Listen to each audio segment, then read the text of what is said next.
말씀을 체계적으로 나누고 있는 요한복음 묵상입니다. 오늘은 이 책의 118쪽이고요.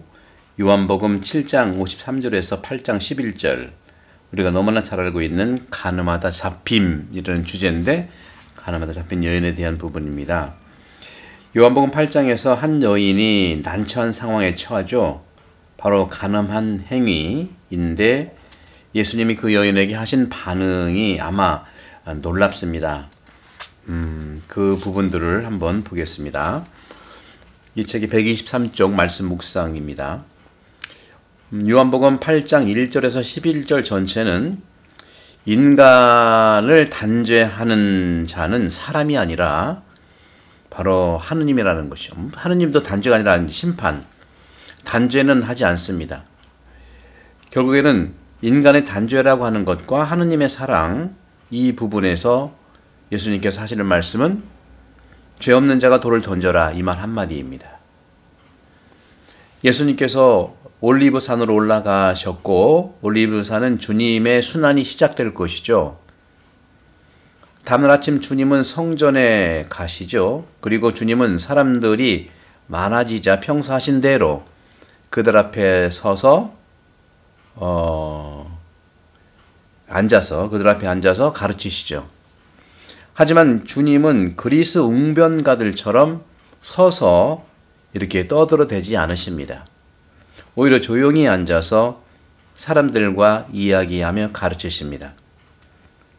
율법학자와 바리사이파 사람들은 가늠하다 잡힌 여자 한 사람을 데리고 왔고, 모세 율법에 따르면 탈출기 10장 10절, 신명기 12장 12절, 에제키엘 16장 40절의 율법에 따르면 죽어야 합니다. 모세 율법대로면 죽어야 하는 것이죠.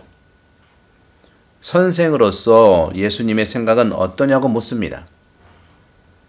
모세 율법에 반대한다면 주님께 올가미를 씌워 공개적으로 고발할 심산으로 예수님께 함정을 만드는 질문이죠. 예수님의 대답은 기가 막힌 대답이죠. 너희 중에 죄 없는 사람이 누구냐 하고 묻습니다. 그리고 그 사람이 먼저 그 여자를 돌로 치라 하십니다. 주님은 이어서 몸을 굽혀 계속해서 손가락으로 땅바닥에 무언가를 쓰셨습니다. 이는 인간 편에서 판단하는 합리적 법 적용과 사형 처벌을 하지 말라는 의미일 것입니다. 유일한 심판자는 바로 인간이 아니라 하느님이시라는 말씀이죠. 하느님께서 우리를 심판하시고 구원하신다는 것이죠. 이러한 뜻에서 우리 교회에서도 사형제도를 없애라고 하는 것, 그런 목소리는 주님의 말씀과 일치합니다. 사람이 사람을 판단할 수가 없습니다. 나쁘다, 좋다고 하는 의미의 선악과는, 선과 악이죠. 선악과는 창세기에서 아담과 하와가 따먹은 선악과는 인간이 따먹을 수 없도록 창조 때부터 하느님이 말씀하셨어요.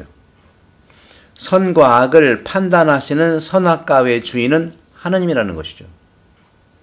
우리는 다만 하느님의 뜻대로 악이 선으로 변화되도록 도와줍니다. 도와야 합니다. 우리는 다만 하느님의 뜻대로 그렇게 하는 것인데, 일상생활에서 우리는 얼마나 사람들을 나와 우리의 기준으로 옳고 그르다고 판단할까요? 내 기준으로 판단하면 안 됩니다. 기준이 서로 달라요. 그렇기 때문에 인간은 사람을 살리는 판단, 즉 사랑의 식별로 거듭나야 하는 것이죠. 그들은 주님 말씀을 듣자 나이 많은 사람부터 하나하나 가버립니다. 이 장면이 참 아름다워요. 그죠? 그리고 예수님께서는 여자만 남아있었고, 예수님 앞에 여자만 남아있었고, 주님은 죄를 묻던 사람들이 가버리자 그 여인에게도 말씀하십니다. 나도 네 죄를 묻지 않겠다. 어서 돌아가라. 그리고 이제부터 다시는 죄 짓지 말라 하고 말씀하십니다. 이 명언 중의 명언이에요. 주님은 세상에 죄 지은 사람을 판단하러 오시지 않으셨어요. 오히려 주님은 죄인을 부르러 오셨습니다.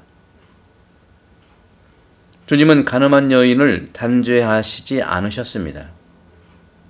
주님은 오히려 하나님의 사랑과 자비로 그 여인을 자유롭게 해주셨습니다. 그 자유는 하느님 안에서의 자유입니다. 해방입니다. 그 자유를 체험한 사람은 죄가 아니라 하느님의 사랑을 알게 된 것입니다. 여인을 자유롭게 해주신 주님, 하느님의 사랑과 자비로 자유롭게 해주시고 하느님 안에서 해방을 느끼게 해주신 예수님이시죠. 나도 너를 단죄하지 않는다 가거라. 그리고 이제부터 다시는 죄를 짓지 마라. 8장 11절.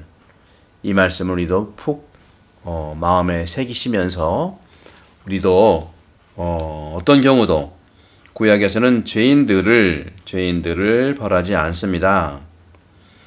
어떤 경우도 구약에서는 죄인들을 벌하지 않으세요. 다만 보복은 우리 사람의 어떤 심리들이 있지 않습니까? 보복. 이 보복은 오직 하느님께만 속한다는 원칙에 맡겨진 거예요. 로마서 12장 19절. 복수는 내가 할 일, 내가 보복하리라. 하느님은 스스로 어느 순간 어떤 기회에 어떤 모양으로 계십을 하시는 겁니다. 이것이 평결이고 최고 재판관의 손에 벌을 받는 것입니다. 하지만 지금 여기서 무엇인가 새로운 것이 일어났고 최고의 재판관은 그리스도이십니다. 그리스도는 사람들이 인정하는 것에 거의 동의하지만 모두를 살리는 판관입니다. 그게 가능할까요? 그 정신이 성경에 나타납니다. 마태복음 18장 18절 주님의 기도입니다. 이는 사랑하고 서로 용서하는 기도이죠. 우리에게 잘못한 일을 우리가 용서하듯이 우리 죄를 용서하시고, 이런 그리스도의 태도와 그리스도의 자세가 나를 구원하는 것입니다. 그것이 바로 사랑입니다. 오늘도 여러분들 이 가늠하다 잡힌 이 여인에 대한 이 말씀, 가늠하다 잡힌 이 반응들, 이런 부분에서 우리가 용서에 대한 부분들도 우리가 선행이 돼야만 늘 우리를 용서하신 하느님을 만날 수 있는 것이죠. 이어서 다음 시간에 말씀 묵상 25강부터는 가늠한 여인에 대한 부분들을 한번 더 깊이 묵상해 보도록 하겠습니다. 성부와 성자와 성령께서 이름으로 강목합니다. 감사합니다.